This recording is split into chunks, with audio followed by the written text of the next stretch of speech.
how to deal with rejection. If you're a man and you want to find the right girlfriend or wife, you have to learn to deal with rejection. Not in a way where you become nihilistic, because there's a lot of content on the internet of bitter men who blame the world, who blame dating in the US, who blame women for their inability to go from rejection to rejection without the loss of enthusiasm. Because even if you talk to a woman in person, for example, or you schedule a date from Hinge, you know statistically with a 90% probability that this won't be your wife. But even though you know it, you have to approach it as if she might be, because at some point she will be. When I met Fernanda 6 years ago in a pub in Dublin, all I knew was, wow, she's really hot. Let me go and talk to her. I didn't know anything about her personality. And she said, hey, you. And now we're here 6 years later. So that wouldn't have happened if I hadn't gone through a bunch of rejection beforehand. My invitation for you is to adopt some of the following mindsets that will make some of the inevitable rejections a lot more easy to endure and deal with. Because if you don't, you will never find the right girlfriend or wife. If you think you could just go on 2 or 3 more dates and then that's going to be your wife, you're gravely mistaken. The probability of that is near zero. That doesn't mean you have to go on hundreds of dates, whether it's 17 or 50 or 70 or 3, who knows? But it's probably going to require a little bit more volume than you think. Now, little tangent. People think it's just a numbers game. It is not just a numbers game. You currently also have blind spots in your communication that you got to get rid of. They are the cause for the right women losing interest in you. But you're not even going to be able to have enough at-bats, if you will, if you don't put yourself out there enough. But if you go on a date and then she doesn't text you back, or it doesn't go the way you want it to, and you then take it to heart, you will suffer. You're not going to put yourself out there anymore, because internally you associate pain with dating. And whatever we associate pain with, we're going to avoid. Whatever we associate pleasure with, we will not avoid. So what is the first mindset that you have to be able to deal with the rejection, not just in a way where it leaves you the way you were, or just slightly negative, but where it makes you better and more excited and stronger and more confident? David, how is the rejection supposed to make you feel more confident? That's nonsense. I hate it. It hurts. First of all, you have to accept that rejection is the price you pay for a loving relationship. Let me say this again. Rejection is the price you pay for a loving, fulfilling relationship on eye level. And most men simply aren't willing to pay that price. And that's why they will end up in a relationship that isn't fulfilling, where they can't freely be themselves, where she maybe never apologizes, where they're tolerated but not truly desired. And that's exactly where you're going to end up if you're not willing to pay that price. This feeling of this hurts. Good, seek it. The only problem is that you think you shouldn't have it. The only problem is that you think it shouldn't feel hard, or that there's something wrong with the pain. Tony Robbins told this story many years ago that Jim Rohn told him that there's 2 types of pain in life: the pain of discipline and the pain of regret.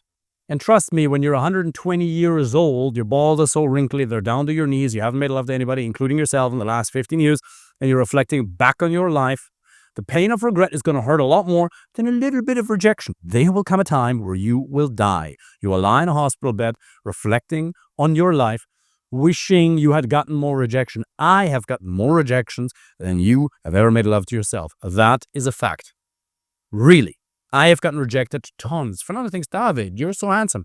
Some people think that. Some women don't think that at all. There's plenty of women who don't like this, who think being a ginger is a genetic problem, a deficiency, a freak accident by Darwin himself. Plenty of women believe that, and that is just fine. You have a different target audience to somebody else. That's the next point. Part of the reason you get rejected is only ever because you did something wrong, or because you're just not compatible. It may not be your target audience. That's it. It's just data. It doesn't mean that you're not desirable as a man. Absolutely not. You may be totally desirable as a man, but she might just not be right for you. And maybe you just made a couple of mistakes, but that's just a skill set problem.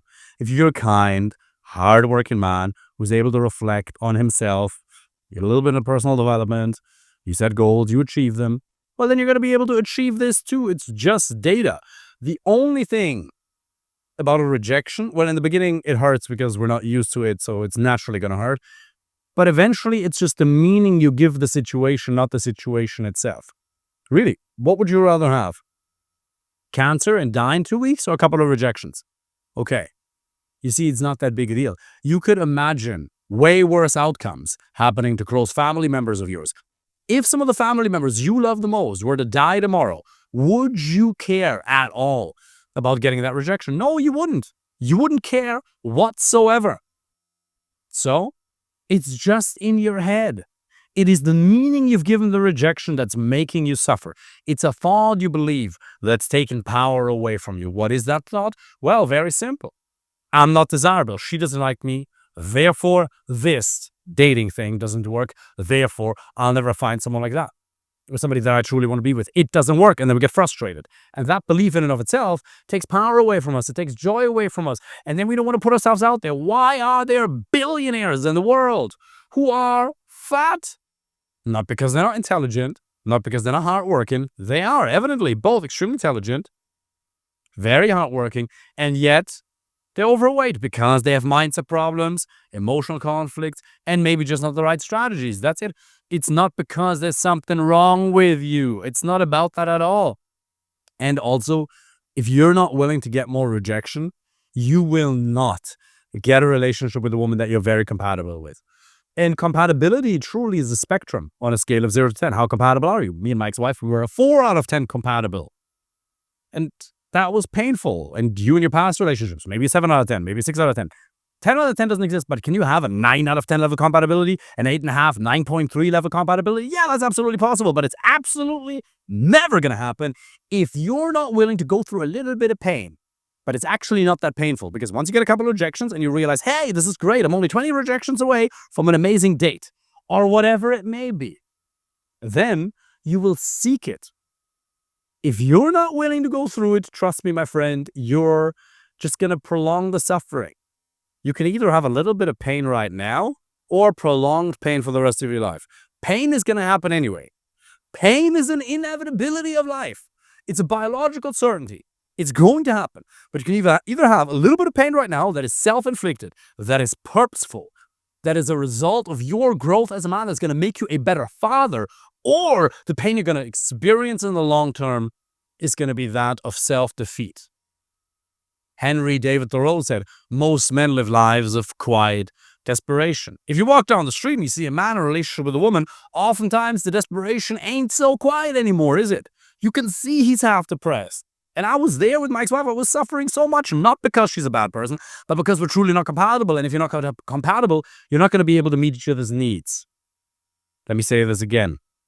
Rejection leads to compatibility, which leads to your needs being met in the relationship, which leads to happiness, which leads to you being a better father, treating everybody better, and you having an overall much better experience of life.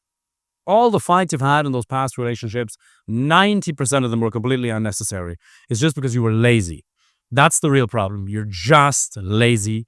You're just not willing to go through a little bit of pain. And by the way, isn't it interesting that almost all problems you have in life are a result of you wanting to avoid pain? Let me say this again.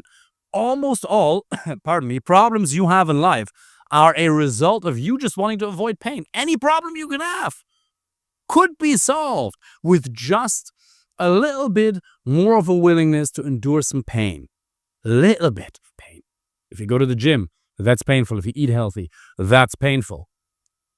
If you take care of some legal stuff in the business, if you do some tasks in your job that you don't want to do, that aren't a core area of what you're actually interested in, well, that's pain. You're a man who has endured pain in the past. But now, when it comes to dating and relationships, there shouldn't be any pain. It should just be totally enjoyable. And let me tell you something. In my coaching program with my clients, the process is totally enjoyable. It's totally fun, because if you get dates, after like a week, if you get 100 matches, out of which 70 are real quality on Hinge, and you do an approach in person, and you get a number because you're actually doing it right, and you're getting rid of the blind spots in your communication, the process is super fun. It is super enjoyable. And the woman you're going to end up with is way better than you can even begin to imagine. But you have to be willing for it to be a little bit painful. The third point that I'm going to talk about, which is one of the most important ones, is what kind of a man are you? Because Tony Robbins says this, the strongest force in the human personality is to be consistent with who we believe we are, identity. If something is part of your identity, you will do anything you can to defend that, because otherwise it's an identity death, and we really don't want to have this.